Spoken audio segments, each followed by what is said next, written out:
Hey, hello, you're welcome back to Project Management Demystified. Right, so let's continue on our interview series.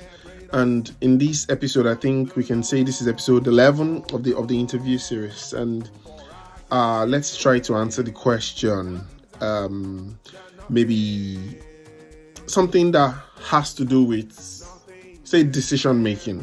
So, describe a time or tell me about a time when you had to make a decision.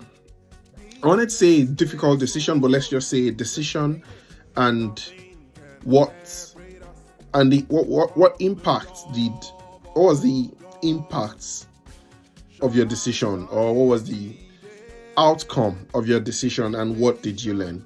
So describe a time when you had to make a decision and what was the impact or the outcome of the decision.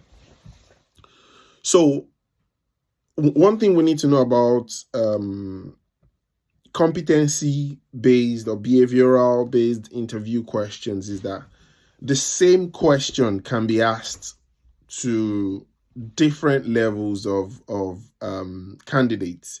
So you could be applying for an entry level role and you're asked the same question. You could be applying for a CEO role and you're asked the same question. Where what differentiates what differentiates the level, what sets the different levels apart is how you answer the question.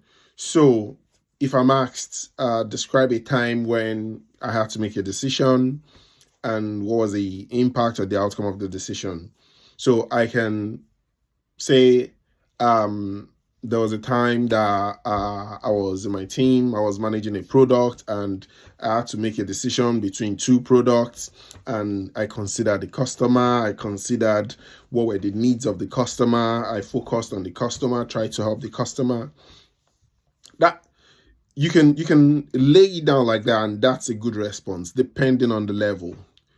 But when asked the same question, and I say things like, there was a time that my organization was setting out on a new strategy, and I had to make a decision whether to make the product or the service in-house, whether to build it in-house or to contract it out to a third party or to a third party supplier. So what were some of the things that I thought? So I had a number of options. I had an objectives and impact grid. So what was the objective we wanted to achieve by setting out on the new strategy? So say objective number 1 is to get more customers. Objective number 2 is to scale up the business from 10 million to 20 million. Objective number 3 is to do blah, blah, blah. What was the impact of each of the objectives? So using an objectives and impact grid, I kind of mapped out what the different objective, how the different objective would be met and what impact it would have. Also, the thought process behind the decision I was making. So what was the cost of building it in-house?